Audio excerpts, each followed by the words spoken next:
Smart school की teacher का classroom में शरारत करने पर केजी क्लास के बच्चे पर लातों और घूंसों से मबीना तशद्दुद। स्मार्ट स्कूल बूरेवाला में क्लासरूम के अंदर शरारत करने पर टीचर और मैम का केजी क्लास के स्टूडेंट मोहम्मद नकाश पर लातों और घूंसों से मबीना तशद्दुद। मोहम्मद नकाश के वालिद के मुताबिक मोहम्मद नकाश तशद्दुद के दौरान ज़मीन पर गिर गया, लेकिन मैम को फिर भी रहम ना आया और वो तशद्दुद करती रही। मोहम्मद नकाश के वालिदैन ने महकमा एजुकेशन के अफसरान समेत स्मार्ट स्कूल हेड ऑफिस के अफसरान से भी तशद्दुद करने वाली टीचर और मैम के खिलाफ कार्रवाई का मुतालबा किया।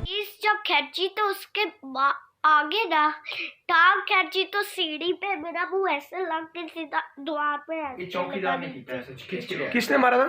चौकीदार, वो बाहर वाला खड़ा नहीं, अंदर वाला जो था पकड़ के ले जाता है, बस टोपी फेंक के थी।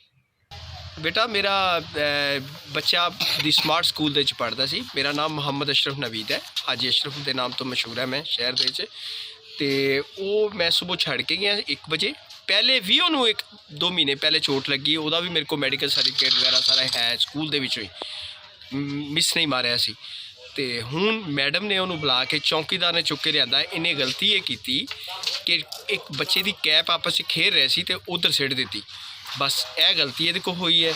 ਤੇ ਮੇਰੇ ਬੱਚੇ ਨੂੰ ਚੌਕੀਦਾਰ ਉਠਾ ਕੇ ਲੈ ਕੇ ਗਿਆ, ਪਹਿਲੇ ਗਿਰ ਗਿਆ, ਇਹਨੂੰ ਚੁੱਕ ਕੇ ਲੈ ਕੇ ਗਿਆ, ਫਿਰ ਮੈਡਮ ਨੇ ਉਹਨੂੰ ਮਾਰਿਆ, ਲੱਤਾਂ ਮਾਰੀਆਂ, ਉਹ ਮਾਰਿਆ ਤੇ ਪੇਟ ਦੇ 'ਚ ਵੀ ਮਾਰਿਆ। ਔਰ ਉਸ ਦੇ ਬਾਵਜੂਦ ਵੀ ਇਹ ਬੱਚਾ ਮੇਰੇ ਸਾਹਮਣੇ ਹੈ। ਮੈਂ ਡਾਕਟਰ ਜਮੀਲ ਕੋ ਇਹਦਾ ਇਲਾਜ ਵੀ ਕਰਾਇਆ। ਪਹਿਲੇ ਮੈਂ ਉੱਥੋਂ ਐਮਰਜੈਂਸੀ ਲੈ ਕੇ ਗਿਆ, ਉੱਥੋਂ ਮੈਂ ਉਹਨੂੰ ਟੀਕੇ ਵੀ ਲਗਵਾਏ 1-2 ਤੇ ਡਾਕਟਰ ਜਮੀਲ ਕੋ ਇਹਦਾ ਇਲਾਜ ਹੈ, ਇਹਨੂੰ ਟੈਂਪਰੇਚਰ ਹੈ। ਹੁਣ ਇਹ ਡਰਦਾ ਸਕੂਲ ਵੀ ਨਹੀਂ ਜਾ ਰਿਹਾ, ਕਿਉਂ ਕਿ ਮੈਡਮ ਨੇ ਮਾਰਿਆ ਹੀ ਇੰਨਾ ਕਿ ਉਹਦਾ ਨਾਮ ਮੇਰਾ ਮੈਡਮ ਦਾ ਸਾਦੀਆ ਹੈ ਤੇ ਦੀ ਸਮਾਰਟ ਸਕੂਲ ਦੇ 'ਚ ਪੜ੍ਹਦਾ ਜੀ। ਕੇਜੀ ਦਾ ਕੇਜੀ ਰੈਡ ਦਾ ਸਟੂਡੈਂਟ ਹੈ, 5 ਸਾਲ ਦਾ ਬੱਚਾ ਹੈ। दोनों बहन ने मारे थे छोटी। Subscribe to our channel, clicking subscribe button and bell icon.